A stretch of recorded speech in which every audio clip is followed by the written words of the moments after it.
I'm the middle child in my family, sandwiched between my older sister Sophie and my younger brother Ryan. We grew up in a quiet little town where everyone knows everyone else, which can be both a blessing and a curse. My dad, Patrick, was the hardworking type, always at his job, never really talking about how he felt. Now, he's nearing retirement, but he's the kind of guy who's reluctant to give up working. My mom, Elaine, is the complete opposite of Dad. She's a traditional homemaker, deeply rooted in the values she grew up with. They're both from conservative, religious backgrounds, and while I love them because they're my parents, I've always felt like I never quite measured up to their expectations. It's tough being the disappointment in the family. My older sister Sophie, who's 38 now, is basically the family's shining star. She's married to Steve, a quiet guy who doesn't say much, and they've got two boys who are all about rough-and-tumble sports. They're always covered in bruises and scrapes from whatever sport they're into that month. Sophie works in real estate and loves to dish out advice, but her advice always feels more like a lecture on how great her life is. She goes on about their big house, their perfect kids, and their fancy vacations, and it only makes me feel like I'm the odd one out. Growing up, I wasn't anything like Sophie. I was sensitive, quick to cry, and school was a constant struggle for me. While my sister thrived socially and academically, I just didn't fit in. I had asthma, which in my family's eyes wasn't a real health issue, and on top of that, I've dealt with depression for as long as I can remember. I wasn't athletic or outgoing like Sophie, and my parents constantly compared me to her. It was hard. I managed to scrape by in high school with a 2.5 GPA, which wasn't anything to brag about. After high school, I saved up some money and started college. But I dropped out halfway through my second year. That decision still gets brought up at family gatherings, especially by Sophie, who acts like my life is one long string of failures. Then there's my younger brother Ryan, who's 29 now. I don't have much to say about him because I moved out when he was still in his early teens. He's a decent guy, but he mimics Sophie's attitude toward me. He got married young, had a lavish wedding at 21, and now has 2 kids. The one I relate to the most is his middle child, Jess. I guess it's because she's a middle child too, and I see how she gets picked on. It's like looking in a mirror at my younger self, and I feel like I understand her in a way that no one else in the family does. After I dropped out of college, I leaned into my introverted, nerdy side. I got a job at a local comic book and gaming store, a place I absolutely loved, but it shut down 7 years ago. Despite this, my parents still talk about it as if I'm working there. Working at the shop wasn't all bad, though, because I met a fellow geek named Max, and we started a tech support business together. It took off in a way I never expected. Eventually, Max decided to sell the company to a bigger corporation, and as part of the deal, I was bought out with a mix of cash and stock options. Those stocks did really well, and I made some smart investments. I even started a few other businesses on the side, most of which have turned out to be pretty successful. I'm the CTO of a new startup, and while I've quietly built up assets worth over $1 million, I live a very simple life. I drive a 15-year-old sedan, live in a modest 2-bedroom house, and most of my furniture is secondhand. Despite my financial success, I'm still single. I see a therapist regularly, and I've been battling alcoholism for years. Though my parents, just like with my asthma and depression, don't really believe it's a real problem. My parents expect me to be at their house for dinner every Sunday, which is a 3-hour round trip, so it takes up half my weekend. They seem to think that because I'm single and mentally unstable, according to Sophie, I have nothing better to do with my time. These dinners are excruciating. I sit there for hours listening to Sophie brag about her perfect life while my parents give unsolicited advice on how I need to grow up, settle down, and be a proper adult. If I miss a Sunday dinner, it becomes the main topic of conversation at the next one, with all the passive-aggressive comments you can imagine. Despite all of this, they've never called me a failure outright. But the implication is always there, just hanging in the air, and it stings. My parents have always looked down on the things I'm passionate about, comics, gaming, and tech, dismissing them as childish hobbies. Even when I try to talk about my actual expertise in technology, Sophie interrupts, acting like she knows more than I do. It's exhausting. Everything changed about a month ago, though. Somehow, Sophie got her hands on some of my personal information. I'm not exactly sure how, but I suspect she hired a private investigator, claiming it was for a background check. I think she and my parents were planning some sort of intervention, assuming my life was a mess. They were in for a rude awakening. They found out about my real net worth, that I wasn't living in squalor, and that I'd built a life for myself that they had no idea about. The kicker? I got notifications that someone had tried to pull my credit report without authorization. This revelation has forced everything into the open, and now I have to navigate this sudden shift in how my family sees me. They went from thinking I was a failure to treating me like the golden child overnight. It's a lot to process, especially after years of being underestimated and misunderstood by them. After Sophie's little investigation, I was livid. She had crossed a line I never thought she would. So, out of frustration and curiosity, I decided to hire the same private investigator to dig into her life and the rest of my family's finances. If she was going to snoop around in my life, I figured I'd do the same. What the investigator found left me speechless. Sophie, the so-called golden child, was living way beyond her means. She had several mortgages on her house, was behind on IRS payments, and had an awful credit score. To top it off, she had been arrested a couple of times for DUIs and public intoxication, and there were even domestic disturbance reports filed against her.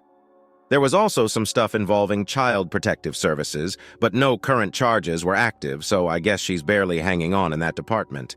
It was a shock, to say the least. As for my parents, they were as financially modest as I had always thought. They lived within their means, had little debt, and were just as practical as I remembered. I didn't bother to dig too deeply into Ryan's finances because, honestly, I don't care that much about his situation. When I showed up to the next family dinner, I was ready to confront them. I had the evidence in hand, and I was prepared for things to get ugly.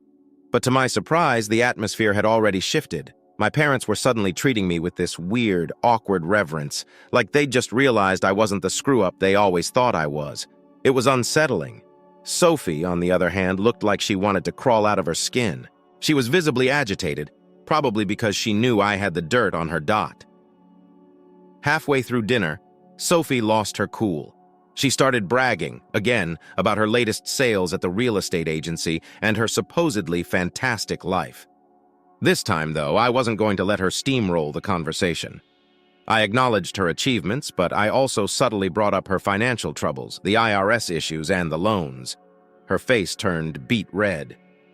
"You think you know everything," she snapped, trying to keep her composure. "I know enough," I said, handing her a copy of the report. "By the way, you're the one who introduced me to the investigator by using them on me. I guess it backfired." The look on her face was a mix of disbelief and anger, but she didn't deny any of it. Instead, she sat there quietly, stewing. My parents, of course, acted shocked and scolded her, but I wasn't buying it. They had to have been involved. There's no way she could have gotten my personal information without their help, like providing my social security number. The whole situation felt slimy and gross, and any satisfaction I thought I'd feel from exposing Sophie's mess was completely overshadowed by the sinking realization that my family had stooped this low. Over the next hour, the dinner descended into chaos. Old family grudges surfaced, accusations flew across the table, and it became clear that this perfect family image was nothing but a fragile facade. My mom dredged up grievances from 30 years ago. My dad grunted his way through trying to defend his parenting, and Sophie doubled down on her bitterness toward me. I just sat there trying to keep my cool. It was like watching a slow-motion train wreck. At one point, Sophie, red-faced with fury, turned to me and spat out, "You should have never been born." That hit me like a punch to the gut, not because I hadn't heard cruel things before, but because for once, my parents tried to shut her down. They panicked, desperately trying to calm her down, but it was too late. The damage was done. That dinner crystallized everything I had always known deep down, but had never fully accepted. My family was toxic, and they were never going to change. As they turned on each other, I realized there was nothing more for me here. I stood up and announced that I was done. Done with these dinners, done with their constant backhanded remarks, done with their judgment. "You're just walking away?" my mom asked, sounding genuinely shocked. "Yeah, I am," I said. "This is the last one. I'm not coming back." As I headed for the door, they threw one last accusation my way. They claimed I had been withholding help from Ryan's youngest child, that I could have done something to fix whatever problem they were having, but had chosen to ignore it. This was news to me. No one had ever told me about any issues, and I hadn't been asked for help. It felt like a desperate, last-ditch effort to guilt-trip me into staying. I didn't even argue. I just turned around and said, "You still think I work at that comic book store, don't you? It's been closed for 7 years." The looks on their faces were priceless. They genuinely had no idea, despite me mentioning it multiple times over the years. They'd rewritten our family history in their heads to suit whatever narrative made them feel better about their lives. It was appalling. Honestly, with that, I walked out. As I drove home, I felt a strange mixture of relief and sadness. I was free from the suffocating grip of my family, but at the same time, I felt violated. They knew about my financial success now, and I knew it was only a matter of time before they started pressuring me to help them out, especially since I'd seen them pull the same stunt with Sophie in the past. But there was no turning back now. I had made my choice to cut ties. The more I thought about it, the more complicated my feelings became. On the one hand, I was grateful to my parents for providing me with the basics when I was growing up: food, shelter, clothing. But on the other hand, I resented the way they had treated me for most of my life. It was a tangled mess of emotions, and I knew I'd need to unpack all of it in therapy. In the weeks that followed, I spent a lot of time thinking about the future. My family was never going to change, and I had to accept that. I knew I'd need to set firm boundaries with them moving forward, especially now that they knew about my financial success. They would likely start seeing me as their golden ticket, but I wasn't about to let them manipulate me. I kept seeing my therapist regularly, and we talked about ways to maintain those boundaries without feeling guilty. It wasn't going to be easy, but I knew it was necessary if I was going to build a life that wasn't constantly weighed down by their expectations and drama. The family dinners were over, for now at least, but the real challenge was figuring out how to navigate the new dynamic. I wasn't their failure anymore, but that didn't mean they respected me. It just meant they saw me as a potential source of money, and I wasn't about to let that happen. A few weeks after that chaotic family dinner, I was still processing everything. I wasn't sure where I stood with my family anymore. The shift in how they treated me after learning about my financial success felt hollow, like they weren't acknowledging me as a person, just as a bank account. My therapist, Dr. Bennett, kept reminding me that setting boundaries wasn't just important, it was crucial for my mental health. I needed to distance myself, not just physically, but emotionally. And that's exactly what I did. During that time, I poured myself into work. I took on more responsibilities at the startup, where I was CTO. My days were packed with meetings, product development, and helping the team navigate the competitive tech landscape. It was exhausting but rewarding. I loved the challenge and the sense of accomplishment that came with building something from the ground up. And honestly, it felt good to focus on something that had nothing to do with my family's drama. But as much as I immersed myself in work, there was something missing in my life. I hadn't dated in years, and the idea of being in a relationship felt distant and complicated. I mean, how was I supposed to explain my family situation to someone new?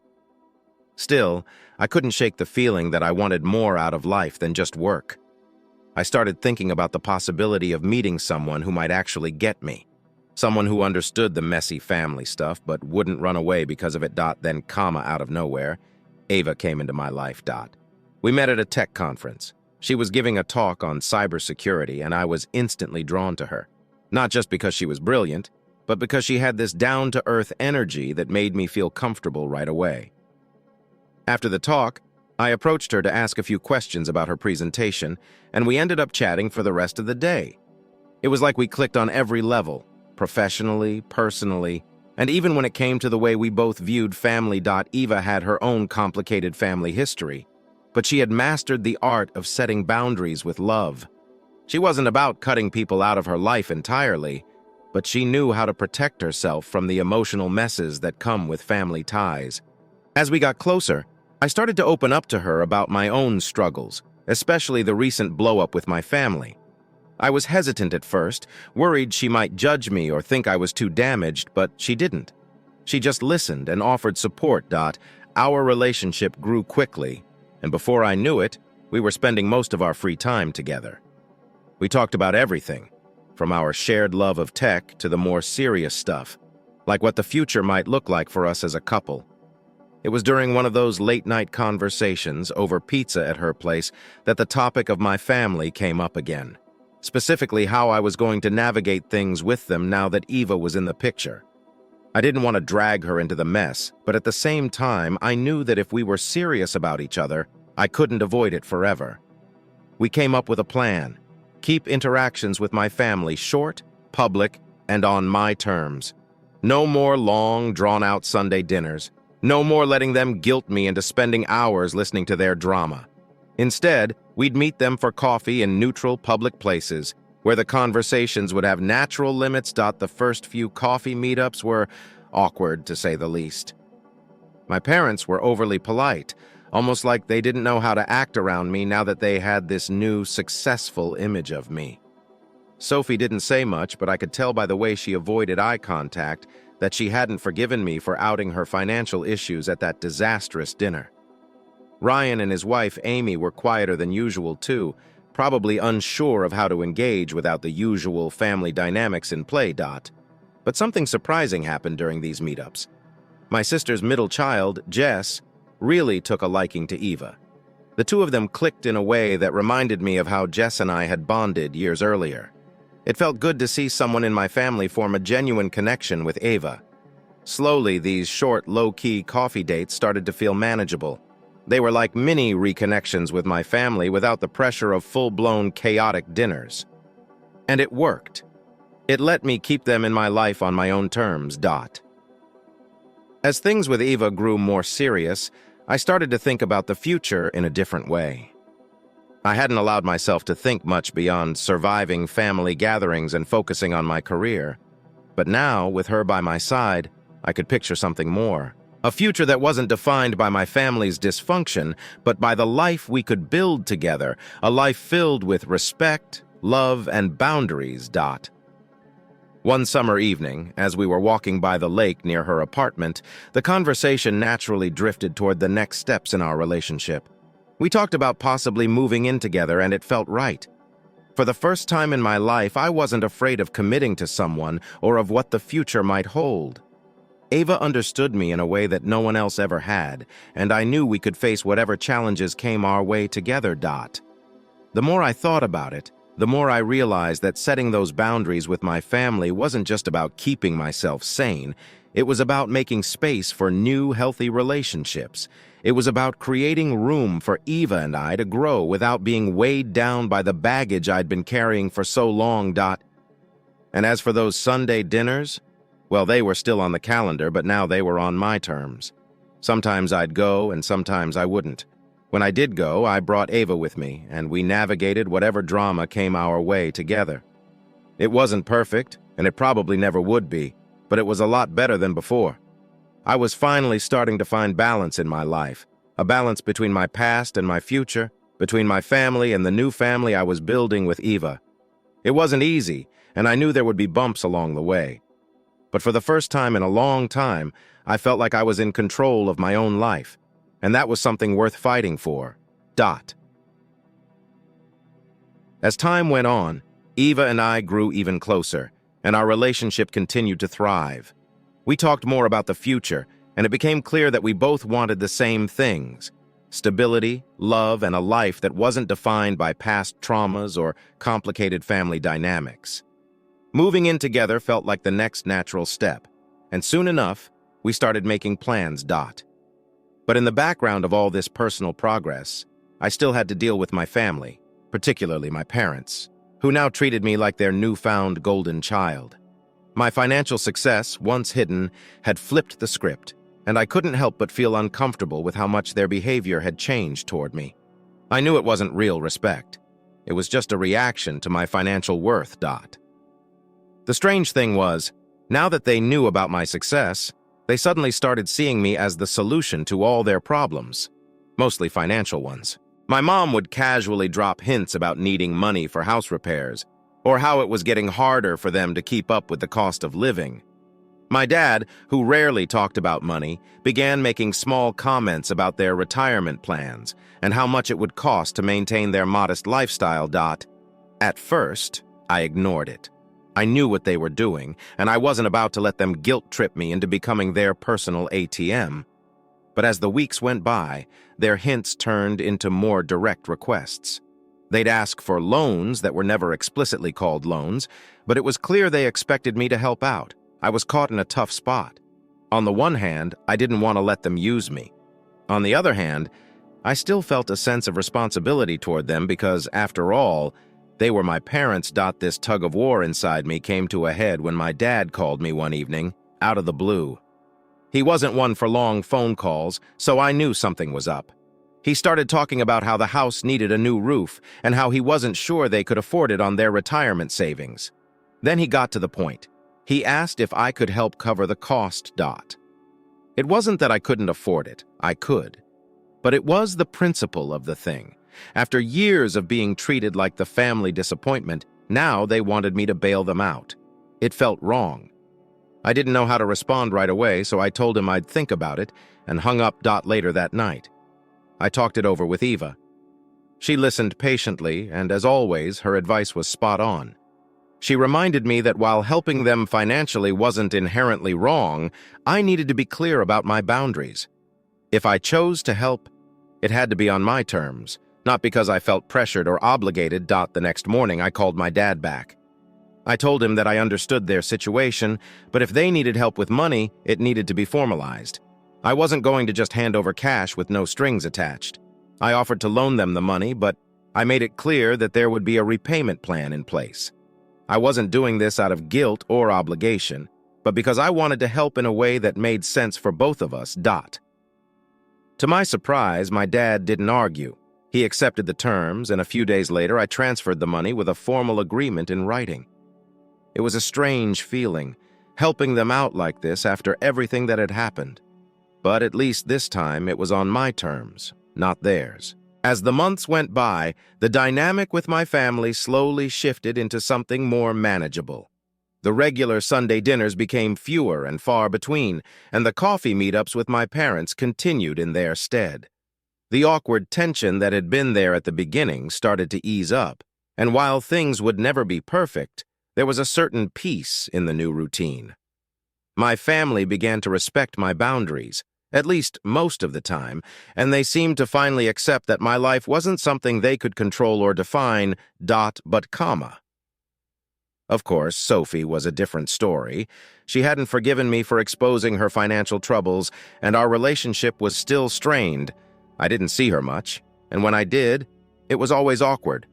Her passive-aggressive comments about my life choices had stopped, but now she just avoided talking to me altogether. It wasn't ideal, but I could live with it.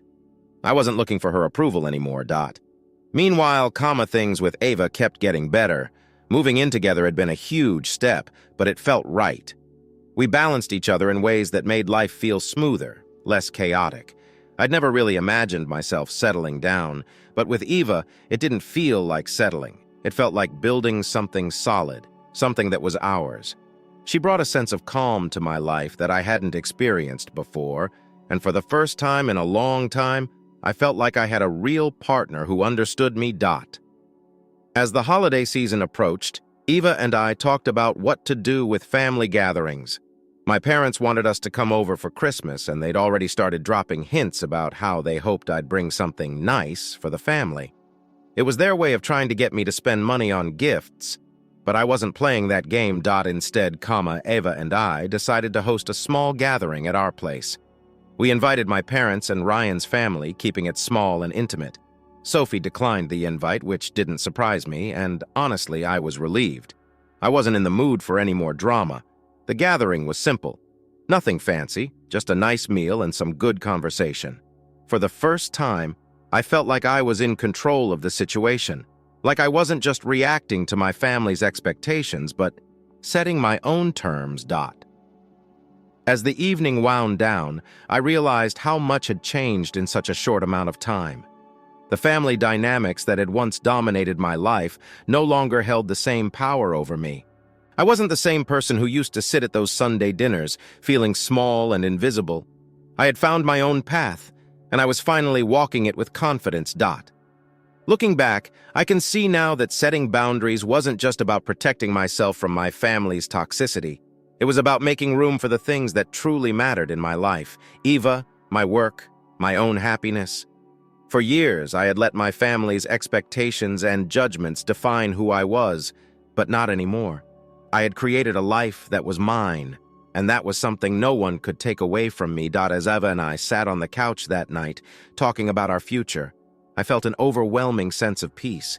There would always be bumps along the way, sure. My family wasn't going to change overnight, and neither was I. But for the first time, I felt like I had the tools to handle whatever came next.